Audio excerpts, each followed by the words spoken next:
So you know how when water goes downhill, if you harness the power right with constraints, then you can power all sorts of stuff on the way down. Okay, and that's kind of how life is. This I picked up from a video by Terence Deacon, a lecture by him a while back, but it was a breakthrough to understand personal evolution as well. So basically, like the water, if it just flows, there's something impressive, there's something awesome about that. It's flowing downhill, it's majestic, it's powerful, so on. There's raw potential there, but it's not intelligent. Okay, we would call it an intelligent process when you put constraints in its path to kind of direct it to where you want it to go, and then you can like I said, you can harness it to power all sorts of cool things. And human life is very similar. It's like there's always life, there's always energy going through you, into you and then out of you. And when you see someone who is powerful in that way, who has has a lot of energy, let's say that a person can produce or whatever, that is awesome. That we would call it like a barbaric kind of raw potential. That's very impressive. It's beautiful. It's majestic, so on. But it's not intelligent. It's not intelligent until you place constraints to direct that growth into desired ends. Okay, this last part, this where I'm going with this is my own twist on this, and when applying it to human development. Okay, so because we tend to think that all constraints are bad, that human liberty is an ultimate good. Okay, which is part of the truth. Okay, it's part of the truth. What I realized though is that the wise person loves constraints. The wise person loves constraints, okay? Because it is only with the constraints that the wise person can direct their own development, okay? Without that constraints, sure, there's life, sure, there's energy, and there's pleasure in that, right? It's very pleasurable. There's a pleasure attached to the flow of energy through you, okay? But there's nothing intelligent about that until you put constraints to direct that energy, that inflow and outflow of energy, into desired ends. Okay, so the wise person loves constraints. The problem is when I guess when you don't get to choose your desired ends, or you don't get to choose your constraints, or you fight against where those constraints are taking you, so on. But that's for like another video. But I want to run with this idea. Okay, so that, because I used to wonder what was the role of learning. Like, when do I stop learning? Like, there are all these people, we just keep learning and learning for the sake of learning. And I wasn't clear. I was just kind of doing it because that's how my dad raised me. Just keep learning, to value learning. But for what? It's like, what am I doing it for? Okay. And I realized that all intelligence, all intelligence is for the purpose of utilizing constraints correctly, like putting the right constraints on yourself. Okay, so you, intelligence lets you find out what end you desire, first of all. Okay, what result do you want out of life? And then you reverse engineer from there, and you think about what constraints can you put for yourself to get you to your desired end. Okay, and in that sense, that is the ultimate game. Okay, so we have all these games in life that we play. There's one definition of games which I really like, which is probably the best definition of games. It's by Bernard Suits. It goes that games are unnecessary obstacles we undertake voluntarily. The games are unnecessary obstacles undertaken voluntarily. Okay. Now, I don't fully agree with this definition because there that part in the definition about that being unnecessary obstacles. The reason I think Bernard Suits fell into that usage of that word is because he was examining what we already take to be games, okay, and things like golf or basketball, where it doesn't make sense. Those obstacles we put in our own way, they're not rational, like, really, because you can just take the ball and you can put it in the fucking hole without following any of the rules, right? So we take on these unnecessary obstacles so that we can't just take the ball and put it in the hole. We can't dribble, let's say. Sorry, we have to dribble the ball. We can't just carry the ball there. So unnecessary obstacles, right? But that is a not a quite correct definition, and I think he went astray because he was looking at games like the frivolous games that we play. But in fact, in reality, we play games anytime that we adopt constraints to get us to our desired ends, because in the end nothing is sufficient, right? Like if you approach life with this, what I think is the correct paradigm, that in the end nothing you do is sufficient. Okay, like sure, you can have value, you can say that you're adding value to the universe, that the universe is like experiencing consciousness through you, and all these desired things, but in the end we wouldn't even want it to be the case that one person can make all the difference in the world. Not really, right? Like, it's like we have a faith that we are just part of the process. Okay, so then life is beyond the games we play, really. It's like at a base level, you can just be happy no matter what. You don't need anything to be happy, so on and so forth. Okay, but then because we want to honor the life that goes into us, or at least me, right? It's like the life is coming into me, the energy is coming into me, and I just happen to be here in the stage of evolution that I come after my mom and dad and all the investment that they poured into me and all this. So to honor all of this, to honor life, to honor where I'm at, all that went into producing me, the stage of evolution that I'm at, to honor that, I feel like taking up games. I feel like playing in this world, in this universe, adopting these constraints for myself to develop myself in valued directions, usually in directions that society values. Okay, for those desired ends. Okay, so these are all games that I take up. Like, for example, if I want to be able to fix cars, I put constraints in my way. Oh, what's going on here? Shit, I'm in the wrong lane. Okay. Let's say I want the desired end, that I want to fix cars. I would place the right constraints in my way intelligently to direct my this output of energy a certain way that I develop into someone who can fix cars, and I get that desired end result. Okay, let's say I want to perform very well at the game of chess. Again, I would put constraints in my inflow and outflow of energy so that I can produce that desired end. Okay, so the wise person loves constraints, because in that way they can play these games and get their desired results. And all of intelligence is for this purpose. You choose your desired end, and you work in the right constraints into your life to direct your own development. Okay, and I don't see any other purpose beyond this, frankly. I could be wrong, but I don't know. For now, this is just the kind of epiphany that I had. So to take an example, okay, because this really, I think, solves so much shit in regular life. It solves mental illness. It solves working out. It just solves how much you should learn, like what you should do with your life. It solves everything when you run with this paradigm. For example, let's take mental illness first of all. Okay, I believe that mental illness comes from us not letting ourselves follow our own pleasure. I think there's a natural pleasure attached to this flow of energy when we flow that energy without blockages, without restraint. Okay, there's such a pleasure, there's such a deep satisfaction, that such a flow associated with that. Okay, and I think in life you adopt the constraints intelligently that you desire, and then you, when you have enough maturity to just to work within those constraints, then you just let yourself follow your pleasure. And that is the rule of life. That is the beauty of life, when you can just run with your pleasure. And in that sense, that is kind of the aesthetic domain of life. I don't like morality is the usage of constraints, right? Like what not to do, like, or what to do, or whatever, like the confines you work within.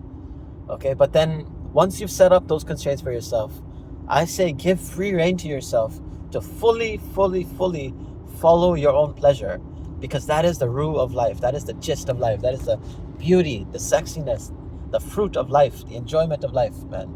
Just follow your own pleasure. That's aesthetics, man. And I feel like we don't get to do it because we falsely think that we always have to feel guilty about it, that there's something dangerous about it, something dangerous about a person saying they're giving free rein, fully giving into their pleasures. Okay, but I think that is a misunderstanding, and it leads to mental illness. What leads to wellness is that you you intelligently set up the constraints for yourself, and you have the maturity to subconsciously abide by them, and then you just follow your own pleasure, man, and then life is like beautiful, man. Life is beautiful. Okay. um so then, like, when you don't follow your own pleasure, then you're dealing with shit like anxiety, depression, all these neuroses. And in fact, I think when these blockages exist in your energy, when you get stuck in developments and you don't get to move past these, I think Freud was correct, to be honest. Like, I know we shit on Freud a lot, but after this epiphany, I really think Freud was onto something. Okay, so it's like there are very natural, let's say, bodily pleasures, or that actually direct you into your own development. And then when we feel guilty about following our pleasures, then we get hung up over them.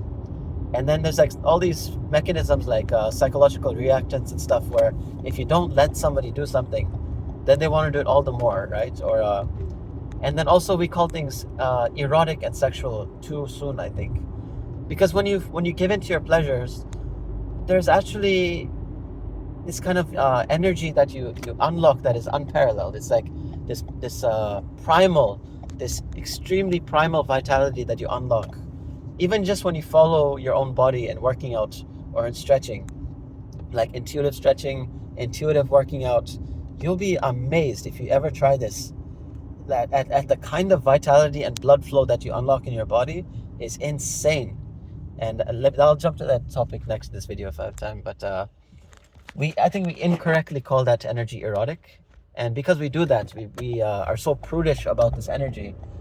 We create these energy blockages, and we shut ourselves off from that birthright, that fount of energy, of life flow. Okay, that is in most of us, or in each of us. I think to call something sexual or to call something erotic, it should only be attached to the process of, let's say, birthing a child. Okay, everything that goes into, let's say, birthing a child, that can be called sex. Okay, but man, I mean, it just because you unlock that vital flow of energy in yourself, and your dick gets hard or whatever the fuck, right? You're feeling pumped, you're feeling good in your body, you want to do shit. I know it's the same energy as the energy that makes you like want to fuck the shit out of a girl, let's say, right? But it's not only for that. Okay, it's not only for that. So I think it's a mistake to call it erotic or lustful energy or something. It really doesn't have to go in that direction. Okay, it's just your birthright, that fount of energy. Most of us are just feeling dead all day, but when you unlock that energy, it's insane. It's insane, man. And you feel so liberated in life, going after what you want to do without, like, it's so freeing when you realize the true paradigm, like the real truth of life, that nothing is sufficient, that everything you take up is a game, that that you choose the constraints you put on yourself to direct your own development. So then you are free to fucking choose anything.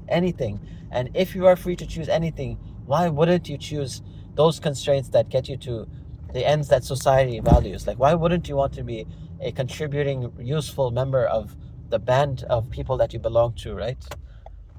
And I know this goes in a political direction. I don't want to cover that in this video, because there are obvious questions of, like, what do you do if you don't believe in the constraints, if you don't believe in the desired ends that society conditioned you with, or like, what do you do about children? Should they be conditioned with those societally desired ends, which I think they should initially, and then I think you gain enough maturity with age that you increasingly can play a kind of a democratic play a role in deciding for society what are the desired ends and desired constraints. So I think it's a progress, it's an evolution.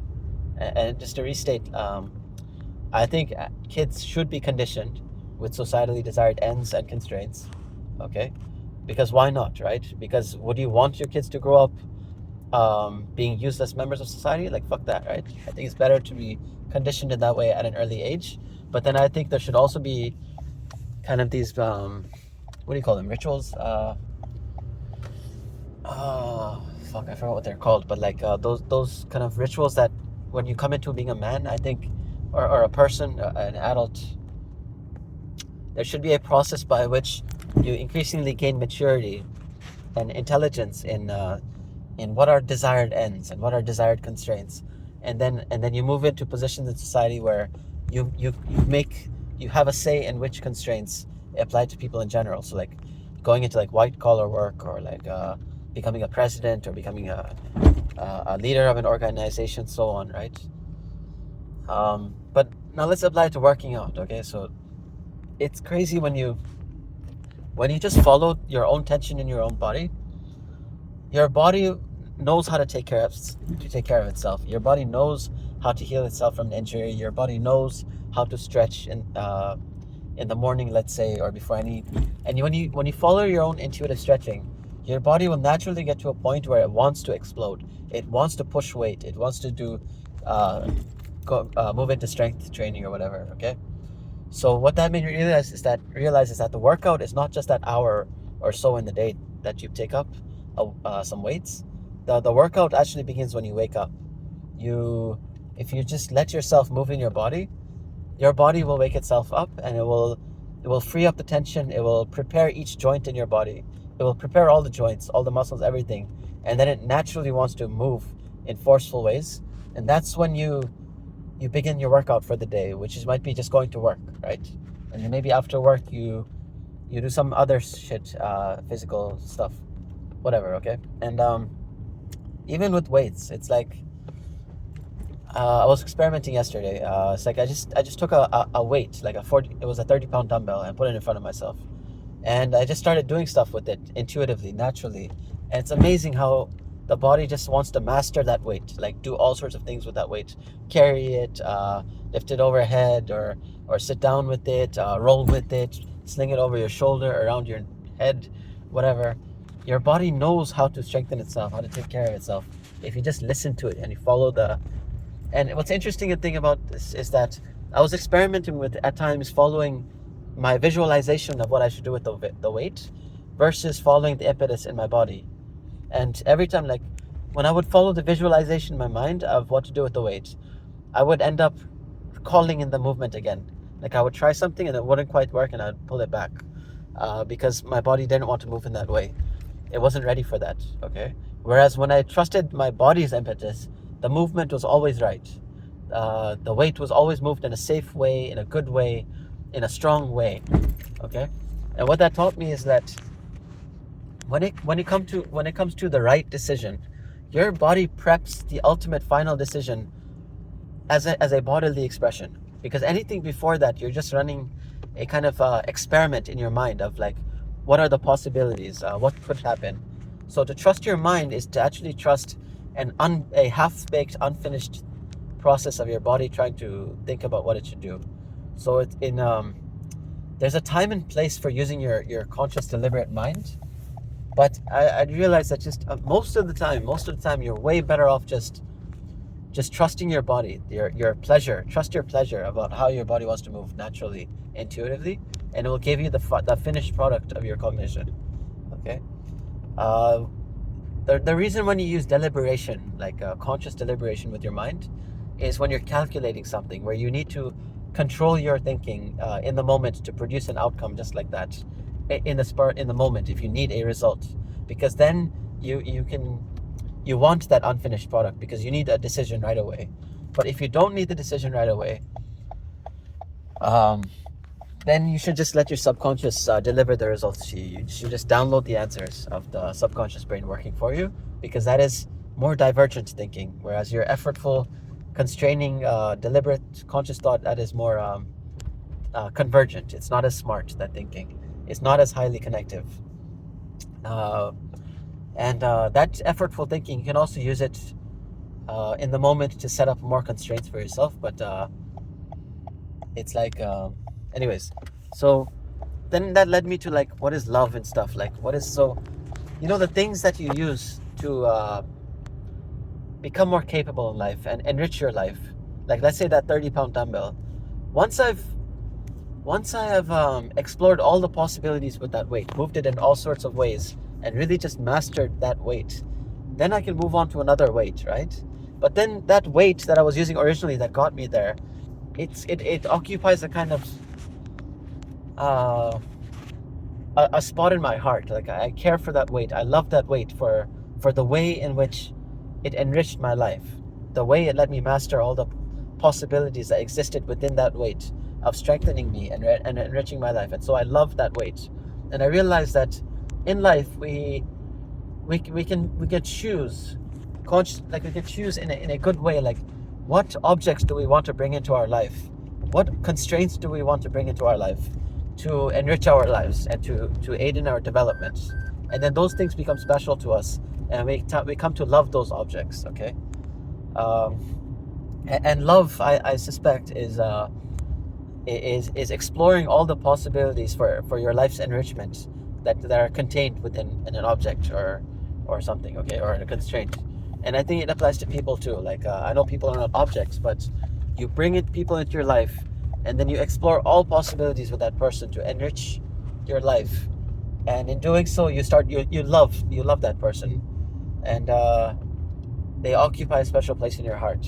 So you can choose wisely about which people to bring into your life to enrich your life, right? And explore all of the possibilities with them for enriching your life.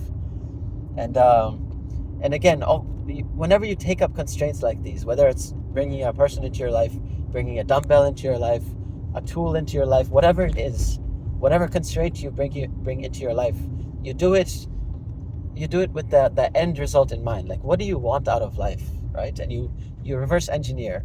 And I think another reason for the energy blockages in our life, that what leads to neuroses, is that we don't work backwards from a desired result, and instead we work backwards from what looks good, which is terrible. So, like, for example, we'll start doing bicep curls or bench pressing or something to develop the bicep a certain way, or to develop the pectorals a certain way to look good, right? And then that throws the body into all sorts of energy blockages, and like you do movements not in a way that your body is ready for. You do the movements because somebody else is doing them a certain way, or because you have a script. You run the script about how a relationship should look. You run a script about how a bench press should look, how you should train the muscle to look good. So these scripts, I think, come because we're trying to get an end result that is not the end result itself, but like the look, the aesthetic. And so we follow these incorrect scripts, and that aren't like kind of tailor-made for our body. And what you should do instead is, instead of trying to craft your biceps to look good, you should be like, what end result am I really training for here? Am I training to be a good fighter? Am I training to be good at work, to be strong? Am I training to lift a certain size of a rock over my head? Or like what am I training for, you know? And then you work backwards from there.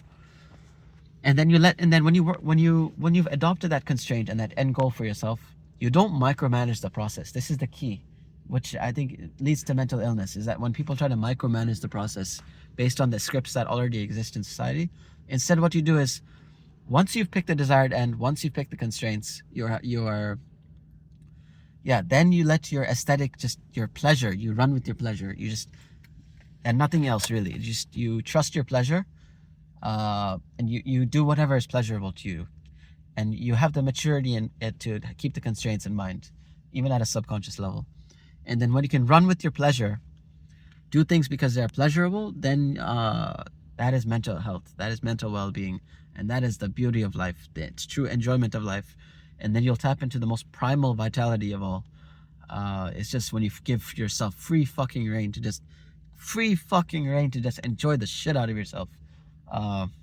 True flow state, man. True fucking flow state. You don't try to micromanage the process. So if you want to stretch, if you want to free up your body, just to give one example, you adopt the constraints. Let's say you might put a stick in front of you. You might have a pull-up bar to hang off of. You might put a weight to strengthen yourself, whatever it is. Then once you put those constraints there, you have an end result in mind. Like, do you want to be strong for work? Do you want to be mobile for work, let's say? Then after you've done that, then you just give free rein to your body and let your body move. You connect with that on such a deep level. Just move with your body, just intuitively trust your body to know what to do with the weight, to know what to do with the implements that you've placed in front of you. And you'll be amazed at how much vitality you unlock in that process. It's insane, okay? yeah, and yeah, enough of this video.